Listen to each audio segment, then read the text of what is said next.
Okay, guys. As far as participation, the only guys that'll be limited today will be Rob Havenstein, Darius Williams, and Kobe Durant. Everybody else will be full, so in good shape.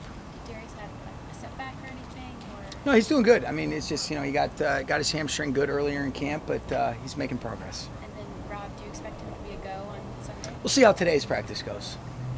Any changes because of this heat, the way you're going to practice this week? Yeah, we'll just have to change, how many consecutive plays we go in a row. We've had, Reggie and his group have done a great job being able to adjust, with just some of the, you see we got a tent here, we'll have a tent on the field. And so, it'll help us, but we also want to be cognizant of making sure that we're as fresh as possible by the time Sunday night rolls around. Barring unforeseen change, will Trey White be ready to go Sunday? Oh, yeah, it'll be good. From a coaching standpoint, a lot of players last week were saying going back to where it ended is motivating. Obviously, it's not a playoff game. Where does that stand for you and some of the coaches? Every year's a new year. What I do know is this is an excellent football team. They're great in all three phases. They've got great personnel. They're incredibly well coached, and so and it's going to be a great atmosphere and environment. So for that, we're excited. But every single year is a new year. There's been a lot of time that's passed. There's a lot of new faces. There's a lot of hopeful development that's occurred since then, and I would imagine they would say the same thing. They've made some great additions to their personnel. I know they'll have some good things, schematically, and so what it is a great opportunity for us to start the season against what is going to be an incredibly quality opponent. Sean, I saw just the comments you made about this being kind of the playoff game last year being the wildest atmosphere since that NFC Championship game in New Orleans. Do you learn anything from what you guys kind of experienced there as far as the atmosphere last year that you can take into this? Lindsay, I think it's just about the importance of the communication, especially when our offense is out on the field, when our punt operation is out there, hopefully not too often. But it's just really using that experience for the guys that were here, the importance of the nonverbal communication. And so, but it was rocking. It's a real credit to that city, those fans, and what that team has earned based on what they've done. And then for you personally, when you hear fans like yelling at you, or maybe your dad heard fans yelling at you, yeah. What does that make you feel inside? I think it's great. Yeah, I love it. I mean, it's awesome because they're passionate about their football team. And they said some things that you better have some thick skin to be able to handle, but hopefully they don't mean them personally. But it was, I thought it was an incredible, cool example of a football city rooting for their team. It's one of the, I'm still a fan of this game. Even though you're the enemy going in there, you walk away and you say a ton of respect for, the type of environment and atmosphere that those fans created and that team's earned. Sean talked about how much you enjoyed coaching last year's group and last year's season. What residue does that have for this year? A lot, because there's a lot of the same people. It was all about the people that we were around. I think a renewed perspective. I think certainly, being a dad has helped, gain an appreciation and the appropriate perspective, and really just the experiences. I'm still young, continuing to grow, mature, and try to be better in every part of my life. But I think when you look back on, some of the shortcomings or different experiences that you've had, you realize that these are all great learning opportunities, and what a fortunate blessing it is to be in this role, to be around people that I love, and you want to work hard to do right by them, and also balance, being the best competitor that you can be while understanding there's some things you can control and some things you can't. But these players, these coaches, they've certainly got me feeling really excited about trying to work as hard as I can to do my part to not let them down. Sean, we've asked you about the heat. Would you How do you think this heat is? brutal. It's something. But do you prefer this to the win situation? As of right now, no. Here's what I would say, though. It is part of what you can control, right? This is where we're at, so we're going to do the best we can to minimize any of the distractions. Now, you can't deny that this heat is very real. You put the pads on. So I think Reggie, his group, really our sports performance has done an excellent job of understanding, all right, what are the things that we can do to counter it with the hydration, the importance of just moving some things around schedule-wise, and then still be able to go attack our preparation the right way. My understanding is that it'll cool down at some point, but we do want it to be as minimal of a distraction as possible. But you can't ignore that this heat is real and the guys feel it. But I think we've got a good plan in place so that it won't be any reason for us not to be ready to roll Sunday night. Between the noise and the combinations they have, particularly on the inside, and it sounds Dan Campbell said DJ Reader might be able to go on Sunday. What sort of a challenge are those things in tandem with each other?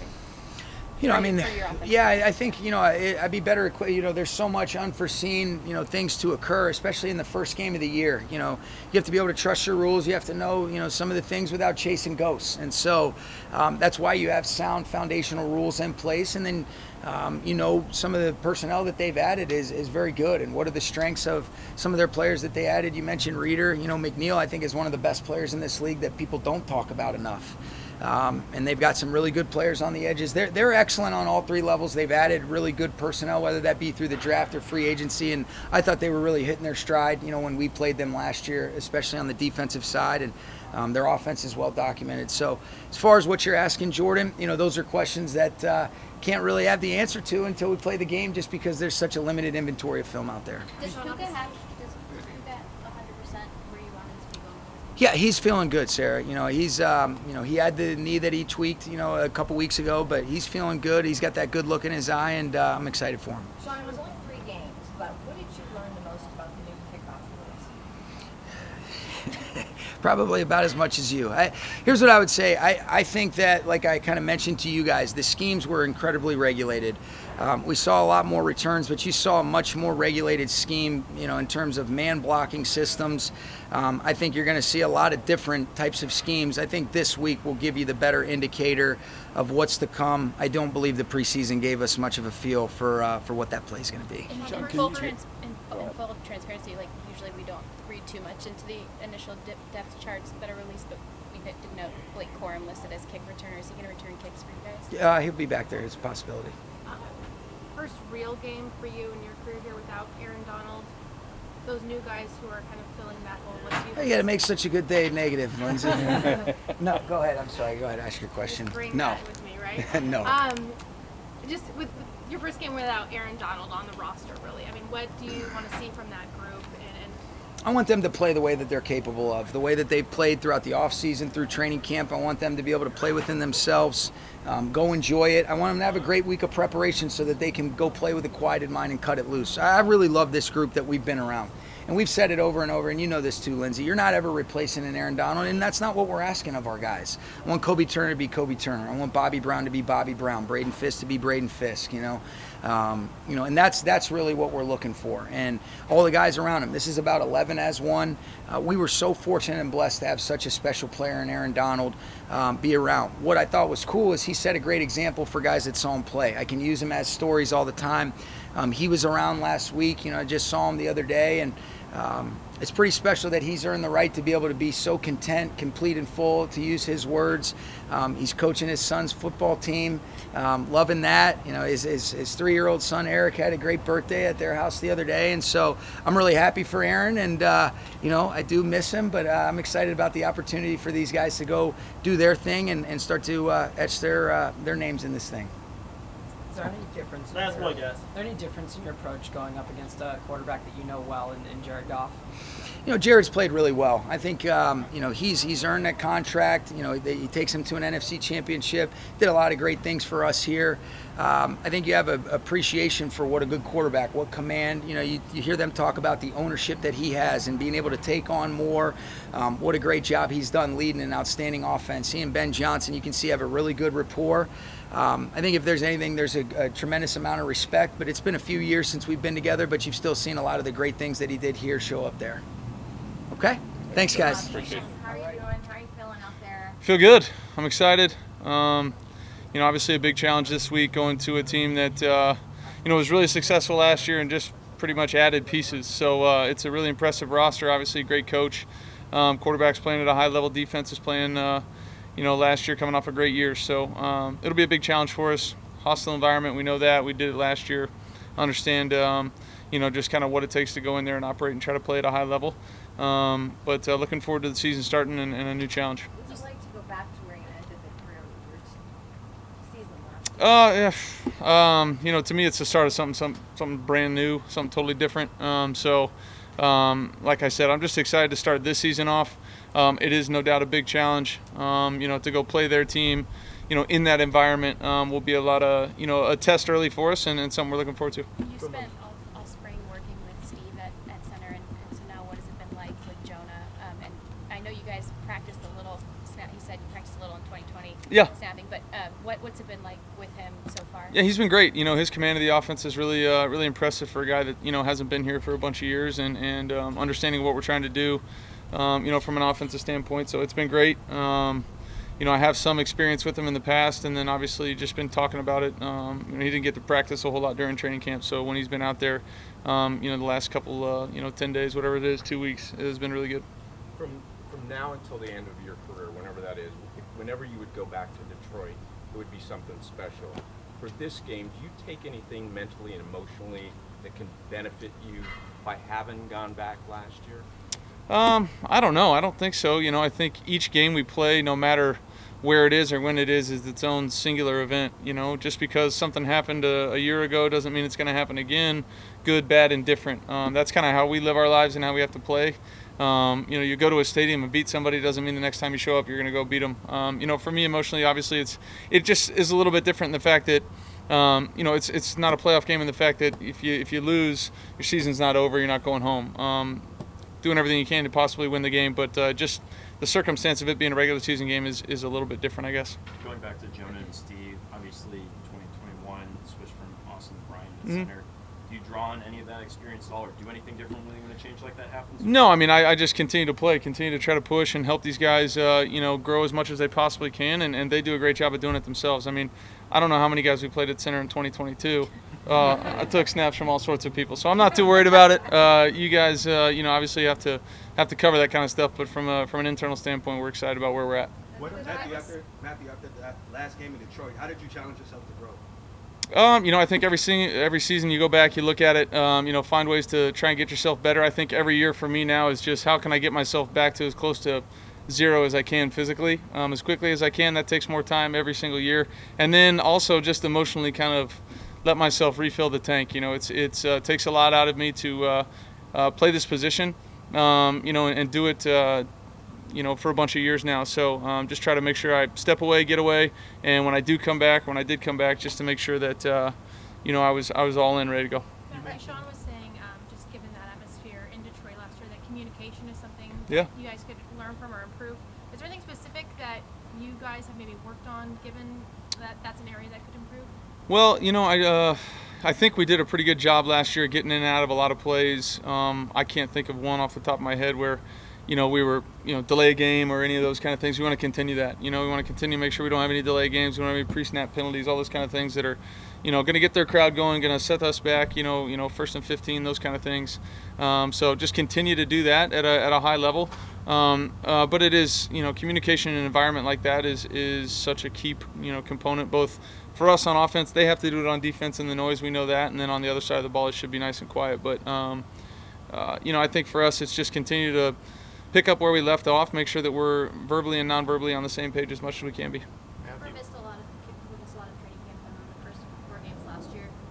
What do you see from him this year? I think he's done a fantastic job of getting his body back to where he wants it to be as far as, feeling good, going out there running and doing all the things it takes to be Cooper Kupp. And I'm just happy for him and the way that he's feeling, the way that he can go kind of attack a week from a mental standpoint on, hey, how am I going to go execute, how am I going to go play, rather than how am I going to get myself ready to play, how am I going to find a way to be out there for the guys. So just happy for his health at the moment, and hopefully it continues to be that way. By all accounts, the vibes were pretty immaculate last year. Is that something that carries over from season to season? No, I don't. I think there's so much turnover, in the NFL, and no, I don't know that it does. I know that we have a new set of guys and a new set of coaches, and so many new faces around. We got a new building we're in, so we're all just doing everything we can to work to put ourselves in the best chance to win. And the vibes, as you say, that comes with winning football games. So we're going to continue to try to do that. Matt, you alluded to the challenges that you go through physically, mid-30s, so late 30s. Yeah. What do you think the advantages you have now at this stage of your career? And are there any older quarterbacks that you watched through the years and seen how they've navigated late 30s to 40s and how they've handled it? Yeah, I'm always watching the game, studying the guys that were, came before me. From a physical standpoint, everybody kind of has their own stuff going on, right? injury history isn't the same as somebody else's, so I'm doing whatever's best for me to try to be physically as ready to go as I possibly can be. Try to pick up as much as I can mentally, watching the game, and how can I create advantages before the snap, after the snap, get our guys in good positions to go be successful, and then just try to make sure that when my opportunities to make plays come, that I can still do that, and I feel like I can. Feel like I did it at a decent clip last year, and looking forward to the challenge of trying to do it again this year. Do you ever hear in pregame fans, and specifically last year when you were in Detroit? You mean like individuals, or do I feel the crowd? Yeah, I feel the crowd 100%. Motivating factor, love it. I'm one of the guys that walks into the opposing stadium. Everybody has their headphones on. I don't. I want to hear all of it. I want to smell it. I want to feel like it's football, and that's part of football, especially going to an away game. So that stuff just motivates me. But I remember last year we were asking you about going to the different locker room and all that. Uh-huh. Having done that, will it be different this year? Possibly. I'll let you know afterwards. But no, I think I'm going to be one more game comfortable being an opponent in that field than I was, I guess, last year. Matthew and Sean says he jokes often that sometimes you need something to work through, or like last year he said maybe we should, No, I do not agree. Yeah. but you don't need more motivation or ways to get into that zone at this point in your career. But what, going into a new season, what is it that you sort of hold in your mind as you kind of need to get to that place? No, I love to compete. It's so much fun to have an opponent to dial in on, to spend a week preparing for, and to try to get a plan together that everybody feels laser sharp on, and I can try to help lead the way from the guys that are on the field, and try to get us into the right place and let us go cut it loose. That's what it's about. You spend all week, preparing night and day, trying to figure out, hey, get yourself ready to go physically, get the team ready to go mentally, get the offense operating at a high level, and then you go cut it loose and let the chips fall where they may. Sometimes it works out for you, sometimes it doesn't, but I love that opportunity. Puka had a great. Last one, guys. Puka had a great rookie season. Mm-hmm. Now he worked with Cooper in the offseason a little bit. What, if anything, do you think that he can improve on and heighten his game on this season? I think it's just another year of experience, right? He's going to find ways to hone his craft and play his game at the highest level that he possibly can. He's a kid that's always looking for, how can I get better? How can I work an edge here? How can I make it easier on myself mentally here, there, whatever it is. But every season is different. You go out there and play. He's going to be a big part of our team. We know that. Just excited that he's back on the grass with us. Thank you.